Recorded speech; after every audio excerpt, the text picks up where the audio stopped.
Hello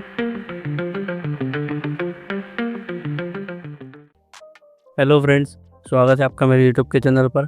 आज जो मेरे पास मशीन आई है ये मॉसफेट वेल्डिंग है, मॉसफेट पर बनी हुई बेस्ड है। तो देखते हैं दोस्तों इसमें क्या फ़ॉल्ट है। कस्टमर बोल रहा था कि ये वेल्डिंग वगैरह नहीं कर रही है, चालू नहीं हो पा रही है। तो सबसे पहले इसको हम सीरीज़ में ऑन करते हैं। दोस्तों सीरीज़ में ऑन करने पर आप देख सकते हैं बल्ब फुल ग्लो हो रहा है, यानी कि मशीन में कहीं ना कहीं फ़ॉल्ट है। अभी इसको बंद कर देते हैं। तो मशीन को ओपन करते हैं दोस्तों, और चैनल पर अगर आप नए आए हैं तो इसको सब्सक्राइब कीजिएगा। और अगर कुछ डाउट हो या कुछ सजेशन हो तो कमेंट आप कर सकते हैं मेरे चैनल पर। बने रहिए दोस्तों, वीडियो में आगे बढ़ते हैं। तो मशीन हम ओपन कर चुके हैं। तो फॉल्ट है दोस्तों इसमें। तो सबसे पहले हम क्या करेंगे दोस्तों, इसका जो ये वाला जो जैक है ये हम इसको निकालेंगे। इस जैक को निकालने से दोस्तों क्या होता है कि जो ट्रांसफार्मर और डायोड वाली जो प्लेट है वो डिस्कनेक्ट हो जाती है। तो इससे हमें ये क्लियर हो जाएगा कि फॉल्ट कहाँ पर है जब इसको हम निकालेंगे। और उसके बाद भी अगर बल्ब ग्लो हो रहा है तो टॉप कार्ड में प्रॉब्लम है, और अगर बल्ब ग्लो होना बंद हो जाता है तो बॉटम कार्ड में प्रॉब्लम है। तो one by one step by step हम देखेंगे। मैंने ये वाली जैक इसके निकाल दी है। तो अब देखते हैं इसको ऑन करके। वापस मैं सीरीज़ में कनेक्शन दूंगा, इसमें चालू करते हैं। तो आप देख सकते हैं दोस्तों बल्ब लोड नहीं ले रहा है। तो मशीन तो पहले भी चालू हो रही थी, अभी भी चालू हो रही है। तो इससे हम ये क्लैरिफाई कर पाएँ दोस्तों कि इसके जो नीचे वाली प्लेट है, सबसे मिडिल वाली प्लेट जहाँ पर ट्रांसफार्मर और डायोड लगे रहते हैं, यहाँ पर कहीं फॉल्ट है। अब या तो डायोड ख़राब हो सकते हैं दोस्तों इसके, या फिर इसके ट्रांसफार्मर ख़राब हो सकते हैं। तो वन बाय वन इनको चेक कर लेंगे और देखते हैं कहाँ फॉल्ट है। उसके लिए हम हमारा मल्टीमीटर ले लेते हैं, ठीक है, और कंटिन्यूटी पर ही चेक करते हैं, सिर्फ डायोड रेंज पर चेक करते हैं। ये डायोड पर मैंने चेक करती है ऐसे। सबसे पहले डायोड चेक कर लेते हैं दोस्तों।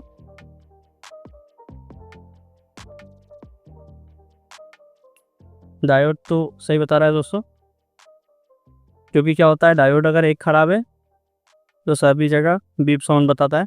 तो इस पट्टी के भी सही है, वो इधर की पट्टी के भी सही होंगे, क्योंकि डायोड एक ख़राब होता है तो सब जगह ख़राब बताता है, ठीक है।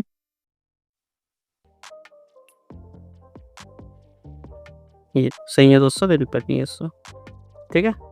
अब इसके बाद दोस्तों क्या करेंगे कि इसके जो ट्रांसफार्मर है इसमें 3 लगे रहते हैं, और तीनों का ये वायर है। तो दोस्तों इसमें वन बाय वन हम क्या करेंगे, ट्रांसफार्मर बाहर निकालेंगे और चेक करेंगे कि कहीं ट्रांसफार्मर तो ख़राब नहीं है इसका। तो हम इसको शुरू करते हैं करना, ठीक है। पहले राइट साइड से शुरू करते हैं दोस्तों, राइट वाला निकालते हैं, फिर देखते हैं कि बल्ब होना बंद हो रहा है कि नहीं, ठीक है। सबसे पहले ये निकालते हैं।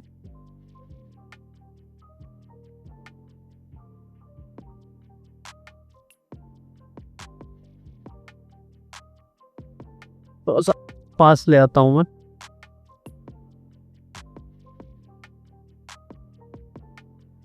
ये पहला निकाल लिया दोस्तों, इसको जैक को लगा देते हैं वापस से।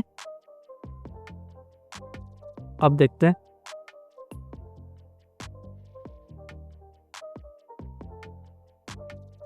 दोस्तों पहली बारी में हमारा तुक्का काम आ गया, मशीन हमारी चालू हो गई। तो यानी कि ये जो राइट साइड वाला जो ट्रांसफार्मर है ये फॉल्ट है, इसीलिए ये बल्ब हो रहा था। अब एक बार हम देख लेते हैं इसमें डीसी वोल्ट कितना आ रहा है।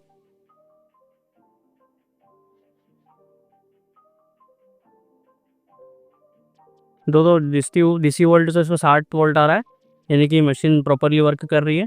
अब कस्टमर से हम पूछ लेते हैं कि वो ये वाला ट्रांसफार्मर चेंज करवाएंगे या नहीं, उसके बाद हम समझते हैं इसमें क्या हो सकता है, ठीक है। दोस्तों कस्टमर से बात हो गई, उसने बोला कि इसको चेंज करने का।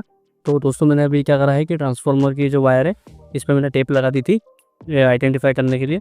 तो एक बार मैं आपको और कंफर्म बता देता हूँ कि फ़ॉल्ट कैसे पहचानना है। जैसे अभी ये जैक लगा हुआ है लेकिन वायर निकला हुआ है, ट्रांसफार्मर एक डिस्कनेक्ट है जो ख़राब है। तो सीरीज़ बल्ब से हमें आइडेंटिफाई करना है। तो ये देखिए मैं इसको सीरीज़ बल्ब में लगाता हूँ, ये देखिए मशीन एकदम बढ़िया चल रही है, कोई दिक्कत नहीं है। तो वहीं हम वापस इस ख़राब ट्रांसफार्मर को कनेक्ट करेंगे इसमें, ठीक है। थोड़ा सा ई जल्दी कर लेते हैं। ये मैंने निकाल कर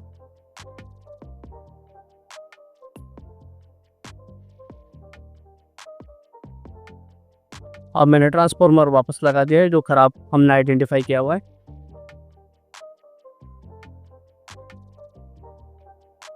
ये देखिए दोस्तों, बल्ब फुल ग्लो हो रहा है।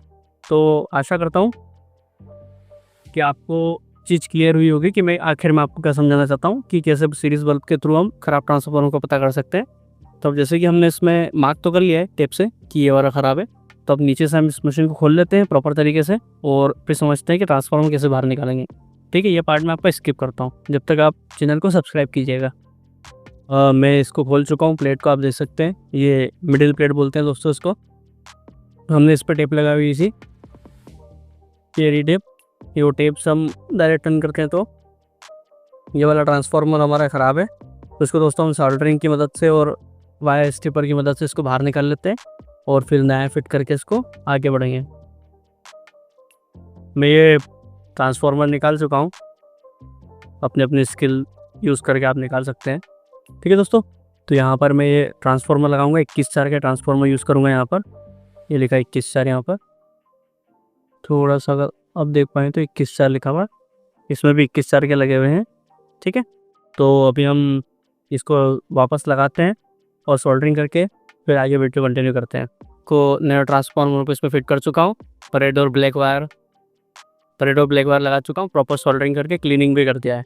अब जैसे हमने मशीन को खोला था वैसे एज इट इज़ इसको वापस से मशीन में फिट कर देंगे और उसके बाद हम डायरेक्ट मशीन चेक करते हैं। ठीक है दोस्तों, इसको थोड़ा सा हीट सिंक यूज़ कर सकते हैं आप, जैसे तो लगा हुआ है थोड़ा इसमें वो लगा देंगे।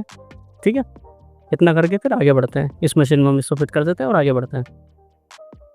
फ्रेंड्स, जैसा कि आप देख सकते हैं हमने ट्रांसफार्मर इसमें लगा दिया है और सारे प्रॉपर फिटिंग कर दी जैसे इसको ओपन किया था वैसे ही, और अभी जैक भी लगा दी हमने। तो एक बार इसको हम सीरीज़ में चेक कर लेते हैं कि हमारी प्रॉब्लम सॉल्व हुई या नहीं है।